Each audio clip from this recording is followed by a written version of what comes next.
Hey kids, Cousin Rich here from Castles, Capes, and Clones, and today we'll be unboxing and taking a look at the new Darth Maul Shadow Collective lightsaber. So join me on today's episode of Hyperspace Hijinx.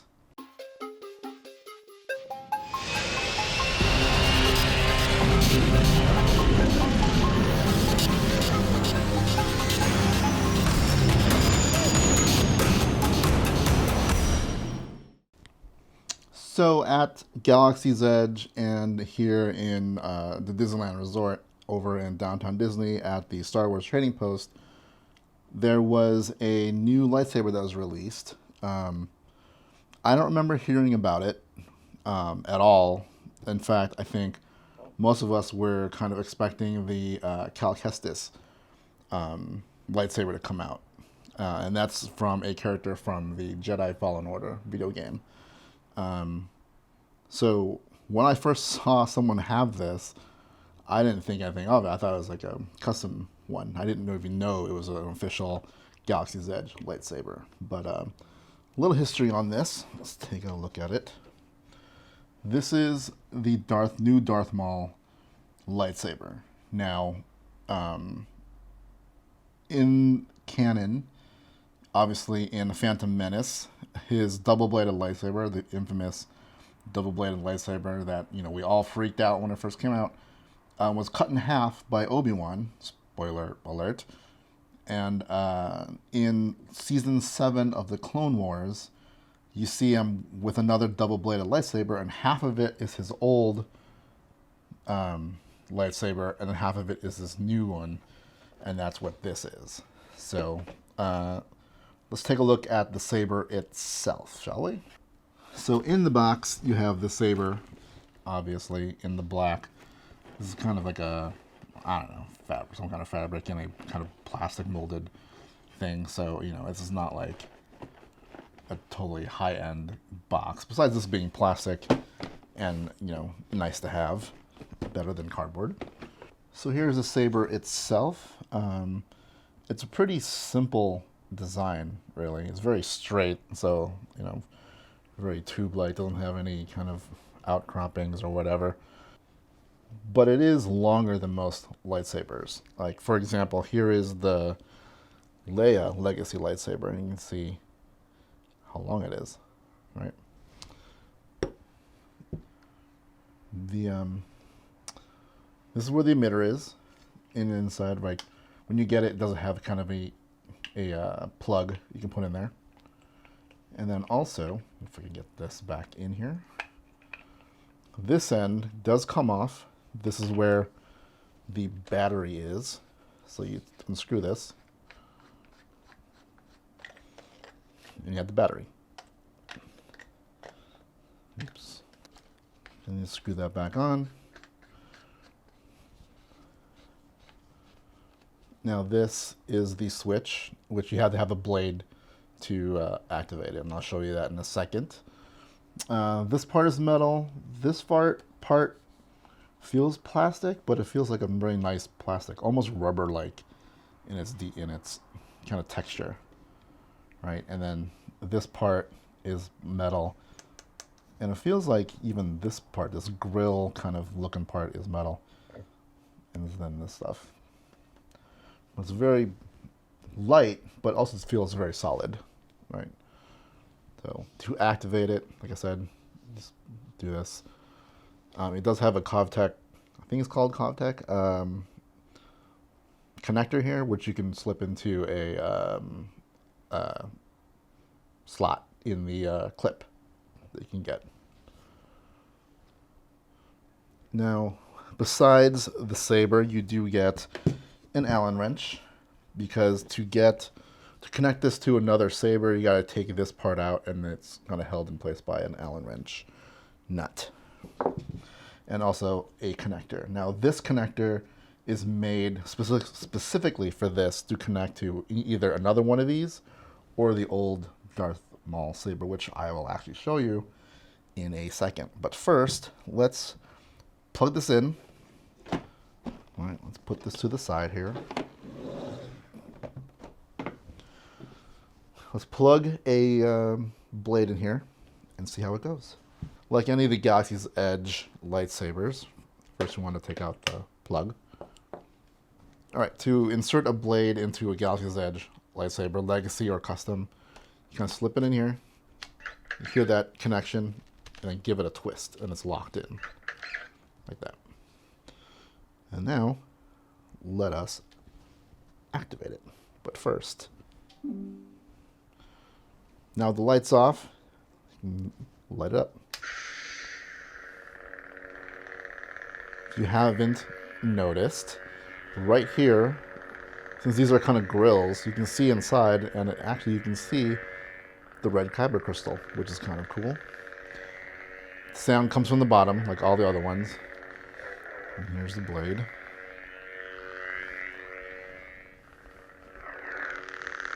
It has the kind of hit effects. You can see it kind of glows yellow and has the sound effects. And here's the power down. Now what I've noticed on the Galaxy's Edge ones is the power up and power down is not as smooth as, say, the Hasbro Elite series are. But that's okay. They also are cheaper. But I mean, the build quality is still pretty good. So now,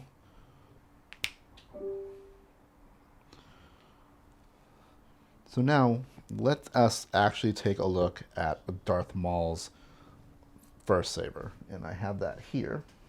Oops. And that is this. This is basically two sabers in one connected right here. You know, the thing about Darth Maul saber, it has a weird activation, which is on the sides here. That's how you activate it. But nonetheless, it is pretty solid. A lot more hefty than this one. But you can see in terms of size,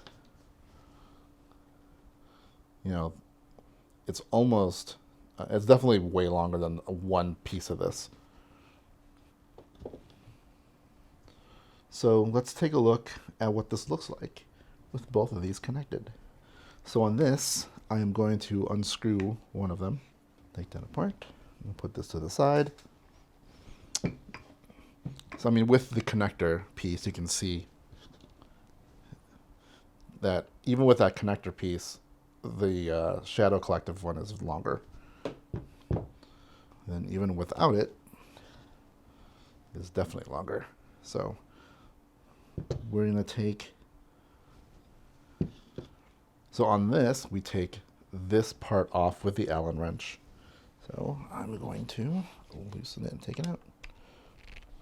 When you're doing this, if you buy one, just be careful because there's a washer, 2 washers involved here.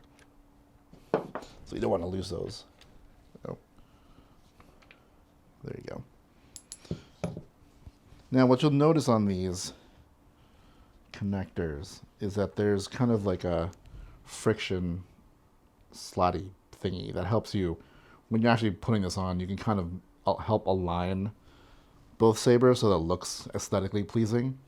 I'm not going to go through that process because I'm just here to show you, but like you can kind of fine tune just how much you can turn this so that when you tighten the sabers together, it actually aligns. So just so you know. So I'm going to go ahead and put this piece on. I'm actually going to take the nut and screw because it is pretty deep in here. So I'm going to stick it in here. And then I'm going to find that and then screw this back in here.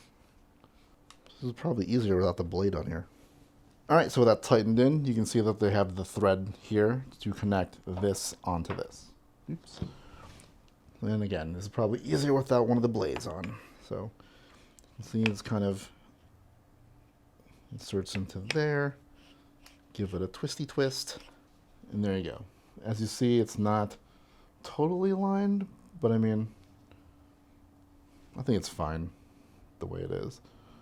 You can see that the activation button on the old one is here, activation is here. So that's all right. And then the two Covtech are kind of aligned. So this is actually not bad for a first try.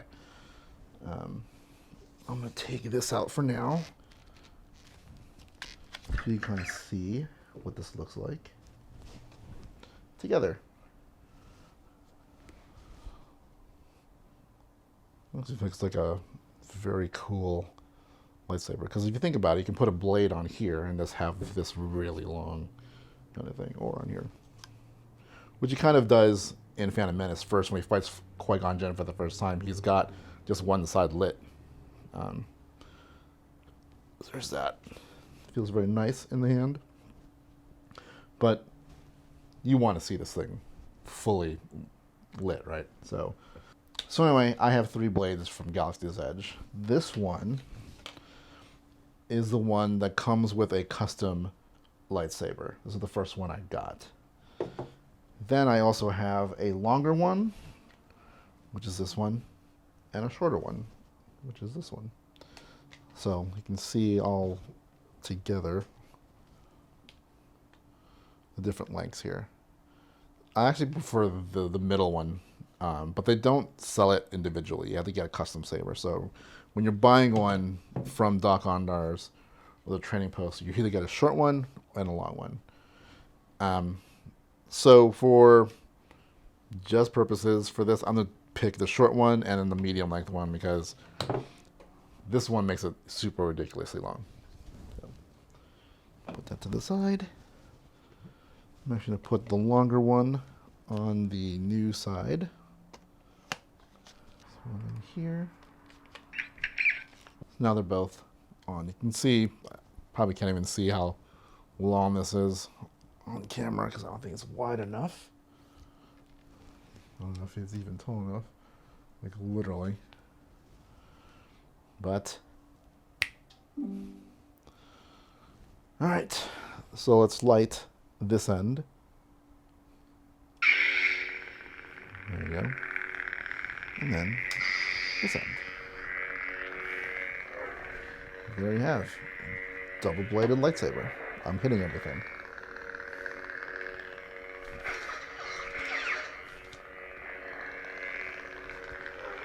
There you go. Be careful not to hit anything. I already hit my tree, so that's awesome. What I love about this saber is that it doesn't look like two different or two same type of sabers put together. It's very unique looking when it's the two halves, right? So, and this part by itself is longer.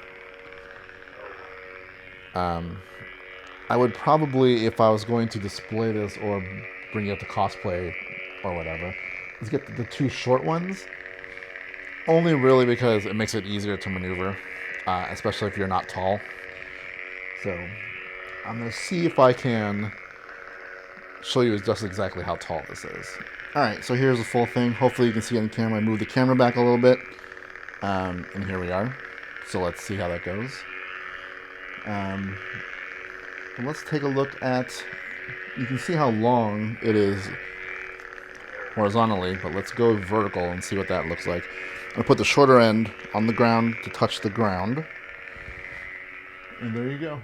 I don't know if you can see it on camera, but I'm like 5'7". So this is definitely over 6 feet tall with a short blade and a medium blade. So if you got the two longer ones, it might be 7 feet long. I don't know. But there you go. Alright, so there you go, kids. That was the new Shadow Collective Darth Maul lightsaber available at Galaxy's Edge. Now, one thing to note about that is that there's a little bit of confusion just how many they have of these. In the Star Wars Trading Post, it said they were only got 1,000 pieces and limited to 5 per guest. Now, we're not sure if that means just 1,000 for the Trading Post, if that means 1,000 for the Batu West area, so the Disneyland Resort area. And we're not sure if this is a limited edition or not. This is not really very clear. I was under the impression that was a limited edition, so it might be kind of similar to the Luke and Leia set. But you know, who knows? We'll see. Time will tell. I'd like to thank my brother-in-law for lending me his Darth Maul sabers. I do not have the Darth Maul one. Now, in hindsight, I wish I kind of got the one. I was actually debating just getting one of them just to have it. And now that I have this, I'm hoping they re-release the Darth Maul one, or they come up with more inventory of it soon. So we'll see. And I'll definitely want to pick up another short blade thing. So I should mention that this is $179.99 over at Doc Ondar's and at the Star Wars Trading Post if they still have it. You do not get a Magic Pass discount on this. The one thing you do get a discount on is on the blades, and I can't remember the blade prices, unfortunately. I'm sorry. If you liked the video, hit that thumbs up button, subscribe to the channel if you haven't already, and I'll catch you on the flip side. May the Force be with you.